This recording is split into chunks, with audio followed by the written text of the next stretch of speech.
наврӯз дар бадахшон аз бузургтарин, маҳбубтарин ва муқаддастарин нитҳои мардумист, ки ҳеҷ ҷашну маросими дигаре ҳамтою ҳампояи он нест. ҳарчанд дар мавриди пайдоишу ривоҷи наврӯз дар миёни мардуми ориёи табор рисолаву ривоёти фаровоне таълиф шуда бошад ҳам, маъниву рамзи суннатҳо ва оинҳои ин ид ҳанӯз пурра кушода нашудаанд. акнун наврӯз дар худ оинҳои зиёдеро аз даврони зардуштия то ислом фароҳам оварда ба иди фаротар аз мазҳабу миллат табдил гаштааст ва мутааллиқ ба мардуми ҷаҳон шудааст.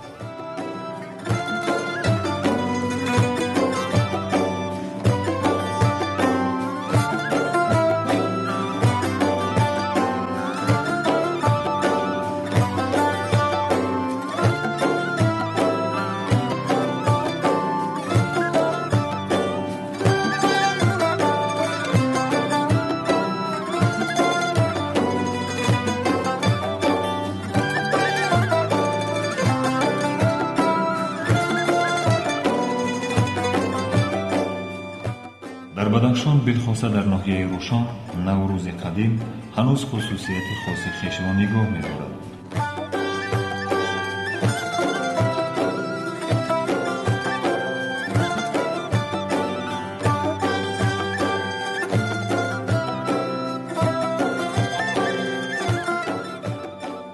соҳибони хона нахуз гӯспандеро барои қурбонӣ кардан дар рӯзи ид, яъне назронаи наврӯзӣ, аз байни чорвои хеш ҷудо карда хуб парвои фарбе мекунанд. кӯдакон тухмҳои мурғро, ки пӯсташон ғафстару сахттар бошад, сарра карда зери болори хона аз тарафи сари он мехӯбонанд, то ки дарунаш хушкида ҳангоми ҷангондан сахту ношикан гардад.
фарзандонашон тоқиву либосҳои наврӯзӣ медӯзанд.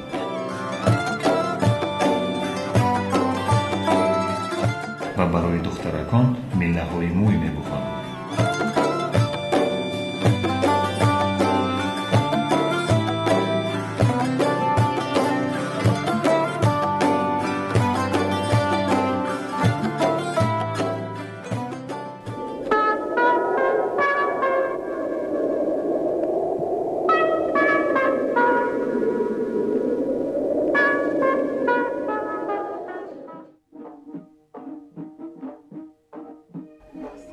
السلام علیکم. علیکم بر سلام. شاگو بار مبارک. برای شما مبارک. السلام علیکم خلیفه. علیکم بر سلام. شاگو نیا مبارک. بر روی شما مبارک.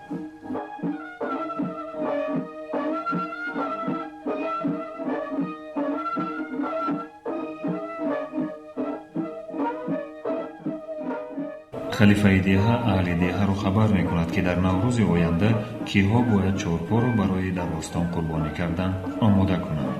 هفته دوم ماه مارس موسفیدان دیها به خانه خلیفه برای پرسیدن وقت و ساعت فرارسی عید نوروز میروند. خلیفه آنها را خوش آمد گفته کتاب نجوم را باز نموده در اساس جدولی از عالمان قدیم محفوظ مانده معین میکند که آمدن نوروز به کدام روز هفته راست میآید. سپس بر اساس آن خاصیت سالم آمده را شرح و تفسیر میدهد.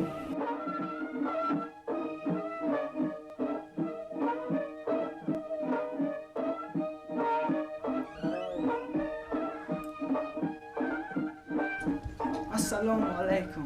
علیکم بر سلام. شاگون بهار مبارک. بر روی شما مبارک. یکی از پسران اشیای ضروری پاککاری خانه را یعنی جارو و دستش، توپی، حلقه، ارغمچین، نوده های درخت بید با یک ظرف آرد درون قلبه انداخته با سلام و پیام وارد خانه می شود و آن را نزد خلیفه می گذارد. لازم است.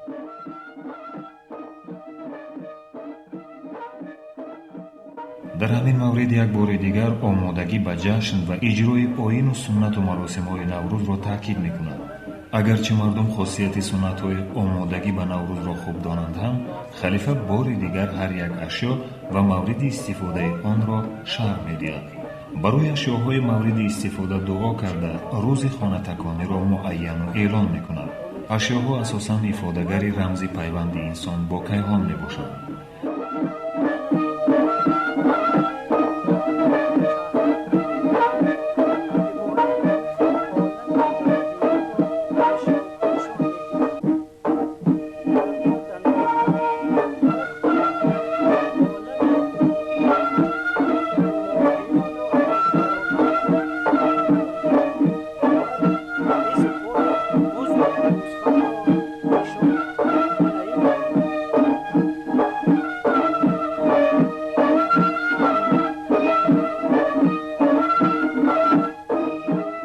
نخست فلسفه جشن نوروز این است که به دلهای ناامیدان امید زندگی نو میبخشد.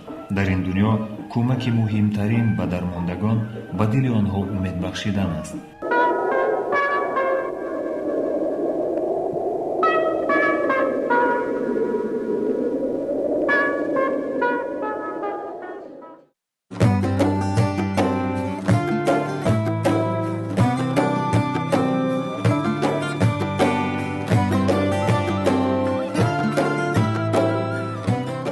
با این امید قبل از همه خانه ها و مکان زیست خویش را پاک و تازه باید کرد. این آیین را در روشن چادوارد زد در شاهنامه چیدیر میگوید.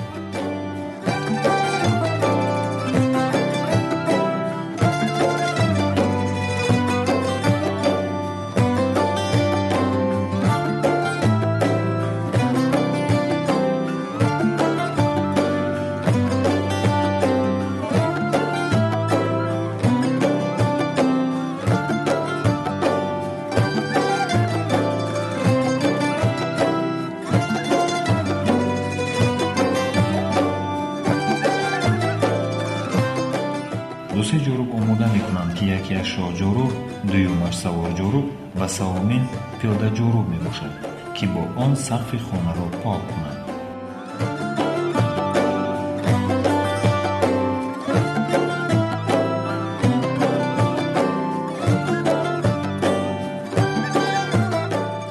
در آغاز زنان تمام رخت خواب و پوشاک و لباسواری ها را از درون خانه برای حوله میکشند و از چنگ و غبار پارساله میتکانند.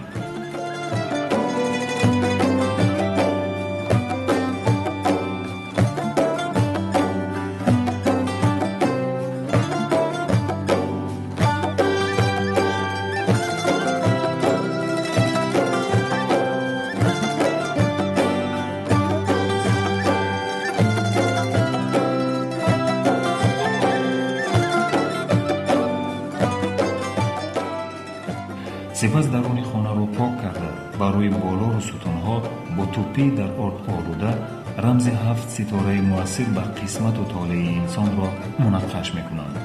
پس از آن با نوبت رمز جمادات، نباتات، خزنده ها، حیوانات و در آخر رمز آدم را چون اشرف المخلوقات با آرد گندم روی ستون بالاهای خانه نقش نموده پیوند عالم صغیر و کبیر را با همین اعتراف و تصدیق می سازند و از آفریدگاری خویش در رمز آرد گندم بخت سفید و رزق فراوان را تمنا می نمایند.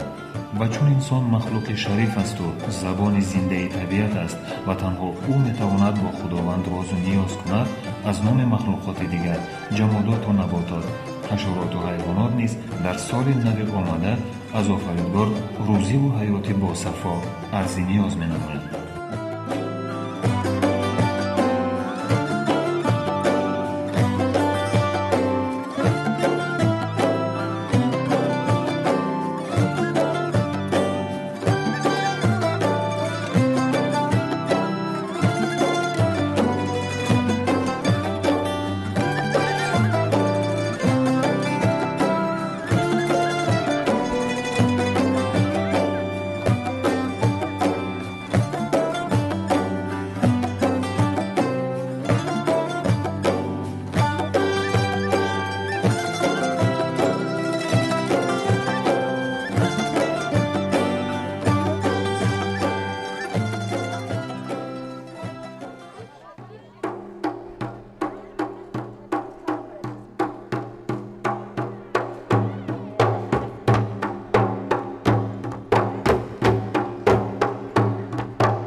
ҷашни наврӯз субҳи барвақти рӯзи аввали моҳи муҳаррам яъне 21 март бо садои баланди дафзанӣ оғоз мешавад. 5-6 тан хонуми калонсоли деҳа дар мавзеи баландтари наврӯзгоҳ ҷамъ омада даф мезананд ва аҳли деҳаро бо оғози ҷашни наврӯз хабар мекунанд.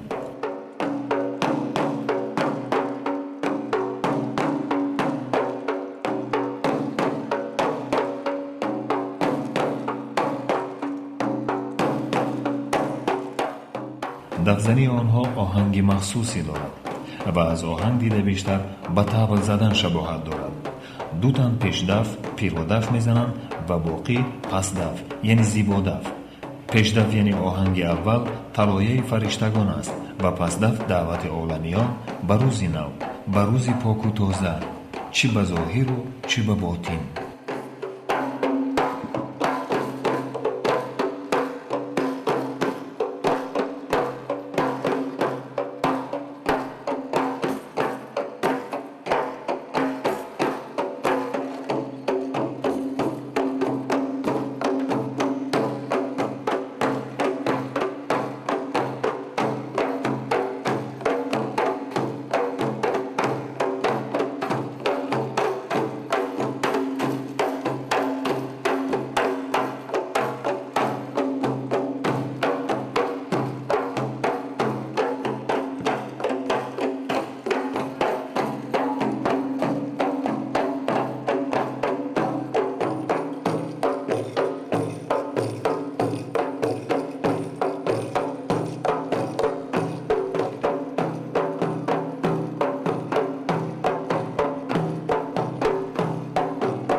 همین جا خلیفه مشتی خاکی را با مشتی گندم و آب آمیخته دعای خیر و برکت نموده به بابای دهقان می‌دهد. بابای دهقان آنی است که از قدیم اولاد او ساکن این دهه بوده و حق اول کشت کردن را دارد. سپس بابای دهقان آن تبرک آمیخته آب و خاک و گندم را در خانه چندین مراتب افزون نموده به تمام خانواده ها تقسیم می‌کند تا کارشان برار و کشتشان سرحاصل باشد.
ساکنان دیها از خردان تا بزرگان، از بیماران تا ضعیفان با اندام و دلهای پاک شده از اندوهای سال گذشته لباس تازه به تازه به بر نموده دردهای و غمهای خویش را فراموش کرده از گوشه های دیها به نوروزگاه می شتابد.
ما این موزه از حساب باباهای قدیمه فتل نام داشت وی موسیقی نواز بود وی استاد بود. پدرم مینک وی استاد بود وی هم اسبابای وی موسیقی میتراشید خانه میساخت. بعد از آن نوبت ما رسید. ما که صاحب سلامتی شدیم، صاحب خانه شدیم، صاحب زن و فرزند شدیم، با همین آثارخانه ما سعی و کوشش داشتیم. خودم ساختم، همین موزه ساختم برای همین روزهای نوروز، روزهای مردم، روزهای خیش و تبار. انا برای همین هر روز آدم ها میبیاند تماشا میکنند. انا این کار ما که ما سالهای پیش و کلوب کار میکردم. اما در کلوب ما آثارخانه ساختیم با اسبابای قدیمه، ستار و رباب و غژک و دف و داریا. در همین آثارخانه ساختیم. اسباب همه چیز است، همه چیز قدیمه، اسبابای قدیمه از دف و داریا و رباب و ستار و تنبور و غژک همه چیز است. تنبور این اسباب قدیمه اگم 25 سال، 30 سال، 40 سال عمر دارد. همه خیلی دیگر رباب، همه خیلی دیگر ستار، همه خیلی دیگر غژک، دف و داریا، اینا با مردم خدمت میکنند. آدما بفهمند، بیایند تماشا کنند، آنها استاد باشند یا نبیره با نبیره ها گویند که انا فلان آدم مصور مینک انا موزه ساخت، ما میسازیم، ما یاد میگیریم. اما اسبابای قدیمه و موسیقی و همه چیزهای قدیمه میسازیم که بماند برای یادگاری آینده، برای بچه های آینده ماند که انا امی خیلی آثارخانه وقتهای وی بود. انا ما حاضر مشق میکنیم، کار میکنیم.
نوروز بنا بهار کیمه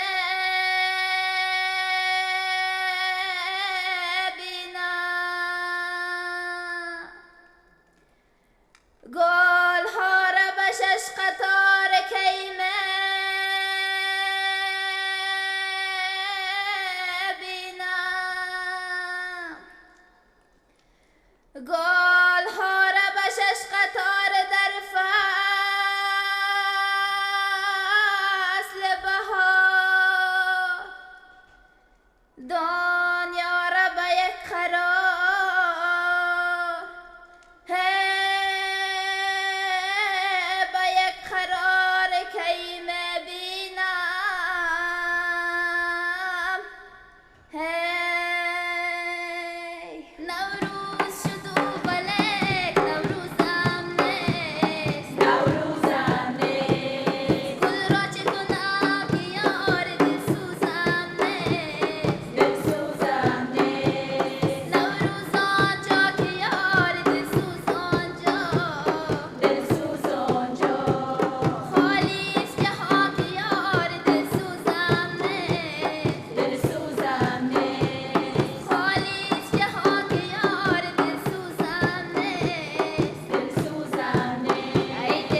شهر